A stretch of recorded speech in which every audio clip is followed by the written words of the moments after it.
Friends, இன்றைக்கி நம்ம நிஷா குக்கிங்கில் சிக்கன் கவாபு சிக்கன் கட்லெட்டு எப்படி வேணாலும் நீங்கள் சொல்லிக்கலாம். ஸோ இது சிக்கன் கவாபு.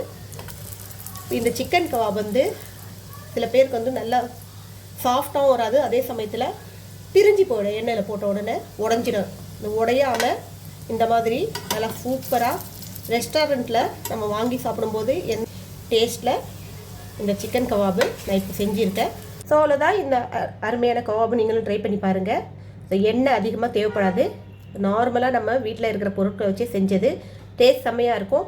இது க்ரீன் சட்னியோடு டிப் பண்ணி சாப்பிட்டிங்கன்னா அவ்வளோ டேஸ்ட்டாக இருக்கும். ட்ரை பண்ணி பாருங்கள். வாங்க இது எப்படி செய்யலான்னு பார்க்கலாம். அதுக்கு முன்னாடி எங்கள் சேனல் லைக் பண்ணுங்கள், ஷேர் பண்ணுங்கள், சப்ஸ்கிரைப் பண்ணுங்கள், பெல் பட்டன் ஆன் பண்ணுங்கள், கமெண்ட் பண்ணுங்கள். வாங்க சிக்கன் கவாப் உடையாமல் நல்லா சாஃப்டாக எப்படி செய்கிறதுன்னு பார்க்கலாம். அதுக்கு முதல்ல பொட்டுக்கடலை எடுத்துக்கோங்க, ரோஸ்டட் சனா. இதை ஒரு மிக்ஸி ஜாரில் போட்டு பவுடர் பண்ணிட்டு வந்துடலாம். இப்போ இதை இந்த மாதிரி பவுடர் பண்ணியாச்சு. ஒரு பிளெண்டர் எடுத்துக்கலாம். பிளெண்டர் இல்லாட்டி மிக்ஸி ஜார் கூட எடுத்துக்கலாம். இதில் போன்லெஸ் சிக்கன் போட்டுக்கோங்க. சிக்கன் போன் இருக்கக்கூடாது. போன் இல்லாமல் எலும்பு இல்லாத சிக்கனாக எடுத்துக்கோங்க. இப்போ இதில் ஒரு ஸ்பூன் அளவுக்கு இஞ்சி பூண்டு விழுத்து சேர்த்துக்கலாம். ஒரு சின்ன சைஸ் வெங்காயம் கட் பண்ணி போட்டுக்கோங்க. அரை ஸ்பூன் கரம் மசாலா போட்டுக்கோங்க. ஒரு ஸ்பூன் மஞ்சள் பொடி, ஒரு 1.5 ஸ்பூன் அளவுக்கு மிளகா பொடி சேர்த்துக்கலாம். அரை ஸ்பூன் சோம்பு பொடி, பெருஞ்சீரக பொடி, அரை ஸ்பூன் பிளாக் பெப்பர், ஒரு ஸ்பூன் தனியா பொடி, அரை ஸ்பூன் ஜீரக பொடி. இதுக்கு தேவையான அளவு உப்பு சேர்த்துக்கலாம். இப்போ இதில் நம்ம அரைச்சி வச்சுருக்கிற இந்த பொட்டுக்கடலை மாவையும் சேர்த்துக்குங்க. இப்போ இது எல்லாத்தையும் ஒன்றா சேர்த்து அரைச்சிட்டு வந்துடலாம். இந்த அளவுக்கு நல்லா ட்ரையாக தண்ணி சேர்க்காமல் அரைச்சிட்டு வரணும். இந்த அளவுக்கு நல்லா ட்ரையாக இருக்கணும். ஸோ ஒரு வேளை உங்களுக்கு இது கொஞ்சம் தண்ணியாக ட்ரை இல்லாமல் கொஞ்சம் தளன்னு தெரிஞ்சிச்சுன்னா பொட்டுக்கடலை கொஞ்சோண்டு மாவு அரைச்சி சேர்த்துக்கலாம். இப்போ இதே இந்த அளவுக்கு நல்லா ட்ரையாக இருக்கணும். அப்போ தான் நமக்கு எண்ணெயில் போட்ட உடனே பிரிஞ்சு போகாமல் உடையாமல் நல்லா ஸ்மூத்தாக இந்த கவாப் வரும். ஸோ ஈஸியாக செஞ்சிடலாம். கொஞ்சோண்டு சிக்கன் இருந்தால் கூட போதும். ஈவினிங் டைமில் நம்ம குழந்தைங்களுக்கு ஒரு நல்ல ஸ்நாக்ஸ் செஞ்சு கொடுக்கலாம்.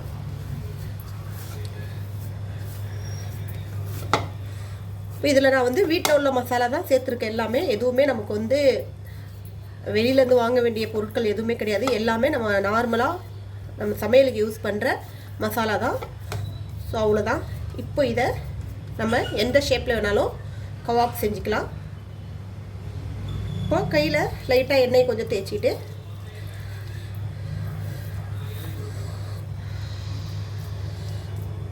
கவாப் பிடிக்க ஆரம்பிக்கலாம்.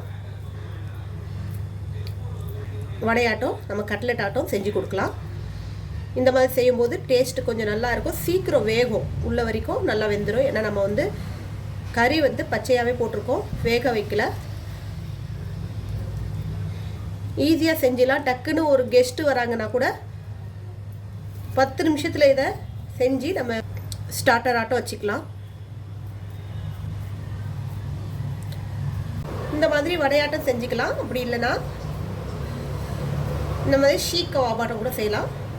ஸோ ஏதாவது உங்களாண்ட இந்த மாதிரி கம்பி ஆட்டம் உருட்டையாக நான் இந்த சப்பாத்தி உருட்டுற அந்த உருளி இருந்துச்சு, அதில் இந்த மாதிரி ஷீக் கவாப் மாதிரி செய்கிறேன்.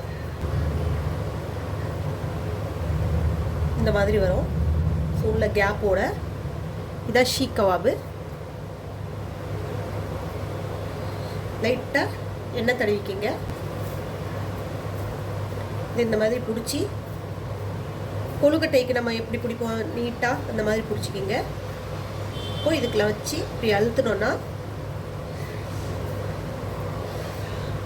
ஷீக் கவாப் ரெடி ஆகிடும்.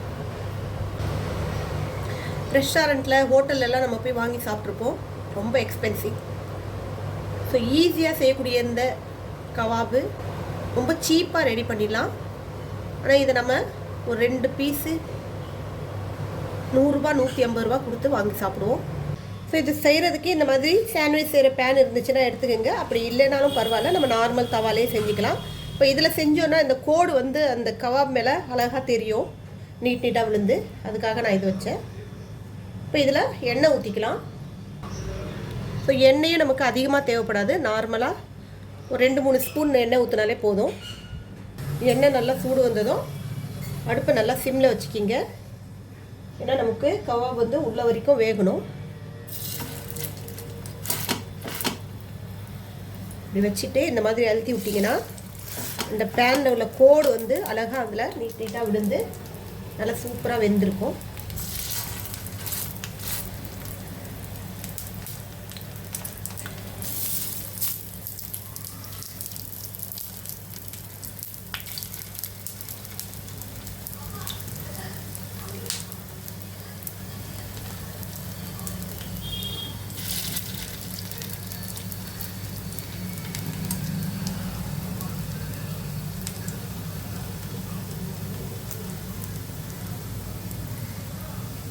இப்போ இது அடுப்பு ஸ்லோவாக இருக்கும்போதே ஸ்லோ ஃப்ளேம்லேயே கொஞ்சம் நல்லா வேகட்டும் ஒரு சைடு. இப்போது ஒரு சைடு வெந்துருச்சு. இதை திருப்பி போடலாம். இந்த பாருங்கள் எவ்வளோ அழகாக நல்லா கோல்டன் ப்ரௌனாக வந்திருக்கு. ஸோ அதே சமயத்தில் உடையாமல் கூட வந்திருக்கு பாருங்கள்.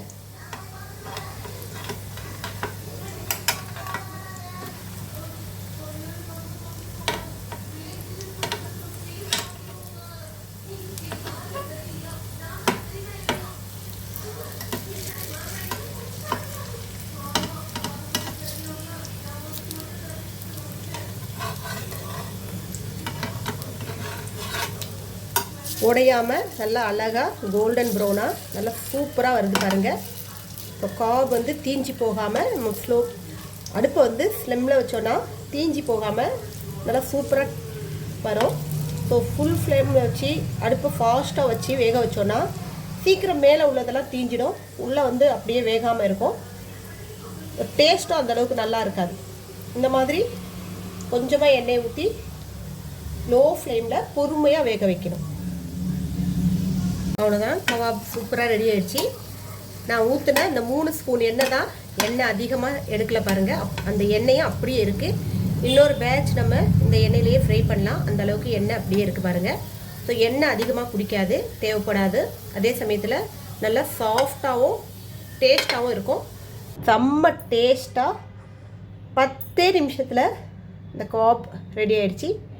ஸோ ஷாமி கவாபு டேஸ்ட் செம்மையாக இருக்கும். க்ரீன் சட்னியோடு சாப்பிட்லாம், அந்தளவு டேஸ்ட்டாக இருக்கும்.